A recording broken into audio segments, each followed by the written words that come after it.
Hello, good morning. So आजचा blog 2 दिवस late आहे. ते हे कसं आहे तुम्हाला पुढे समजेलच.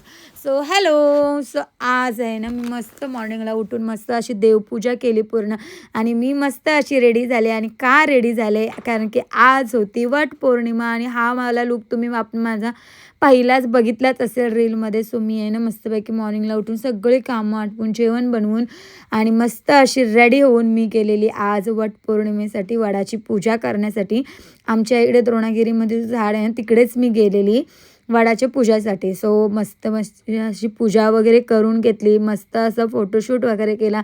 मी आहे ना माझे या वटपौर्णिमेचे वाहन वगैरे दिले सगळ्यांना. नंतर घरी आलो आणि ज्याच्यासाठी वटपौर्णिमेचा उपवास केलेला त्यातला पण पहिला हळद कुंकू लावून घेतल्यानंतर आहे ना मी माझं वाहन दिलं आणि मस्त असं पाया वगैरे पडला आणि त्यांच्या इथून आहे ना माझा उपवास सोडून घेतला. म्हणजे सकाळपासून जो मी उपवास पकडलेला, न काय खाता पिता, म्हणजे पाणी पण नव्हता पिला. सो त्यावेळेस मला आल्यानंतर पाणी पण दिला आणि काहीतरी गोड खायचं म्हणून आहे ना त्यावेळी मला सगळ्यात पहिले मला फेवरेट गरा भरवला. आणि आहे ना हे माझे छान छान असे त्यावेळेस क्लिक केलेले फोटोज आहे जे खूपच छान आलेले वटपौर्णिमेला.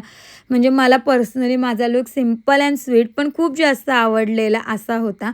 सो त्याच्यानंतर आहे ना मी मस्त आराम वगैरे केला आणि त्याच्यानंतर संध्याकाळी आहे ना फ्रेश वगैरे झालो आणि आम्ही निघालो आहे ना पाऊस एन्जॉय करण्यासाठी बाहेर. सो जस्ट निघालेलोच आणि नंतर मग अचानक ठरलं की आपण जाऊया पिरवाडला आणि जाता जाताना आहे ना वडापाव घेऊया. आणि आम्ही उरणला पोचेपर्यंत आहे ना पाऊस ऑलमोस्ट गेलेला होता. सो त्याच्यानंतर आम्ही वडापाव वगैरे घेतले, कारण का हे बोलले की आज आपण पिरवाडला जाऊ पण आपण वडापाव पार्टी करायला जाऊ. आणि मी माझा उपवास पण होता ना तो पण वडापावनीच सोडलेला आहे. उपवास मी घरी जेवण वगैरे बनवूनच केलेली, तरी पण आम्ही गेल्यावर तिथे ते खाल्लं. सो आम्ही जाता जातानाच आहे ना थोडा थोडा पाऊस आला आणि मौसम आहे ना एक नंबर झालेला, म्हणजे येण्याचं सार्थक झालं, कारण का खूप मस्त मौसम झालेला. सो त्याच्यानंतर असे थोडेसे फोटोज व्हिडिओज बनता आहे ना. सो त्याच्यानंतर आम्ही खूप सारे फोटोज पण काढले, व्हिडिओज पण काढले आणि नंतर आहे ना मस्त असं मौसम एन्जॉय करण्यासाठी बसून राहिलो. खूप छान वाटत होता आणि पिरवाडला खूप शांती पण होती. सो खूप मस्त वाटत होता. आणि हा आमचा वडापाव. सो ज्याची पार्टी करायला आम्ही गेलेलं. सो मी खाल्ल्यानंतर आम्ही तिघांनीही मस्त असं एन्जॉय केला. आणि तुषा बघा, तुषाला हा तर खरोखर खूपच आवडतं विमला तलावाजवळचा वडापाव. आणि त्याच्यानंतर मी तर बसून राहिले, पण हे दोघं आमचे एक फोटोग्राफर आणि एक फोटो काढणारे आमची मॉडेल जाऊन तिथे दगडानं फोटोज काढायला लागले. ते फोटोज तुम्हाला पुढे बघायला मिळतीलच.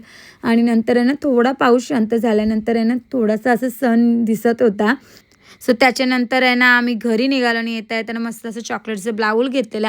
जेवल्यानंतर तो असं स्वीट म्हणून डिश म्हणून आम्ही मस्त असं एन्जॉय केला. सो असं संपला आजचा आमचा दिवस. So bye.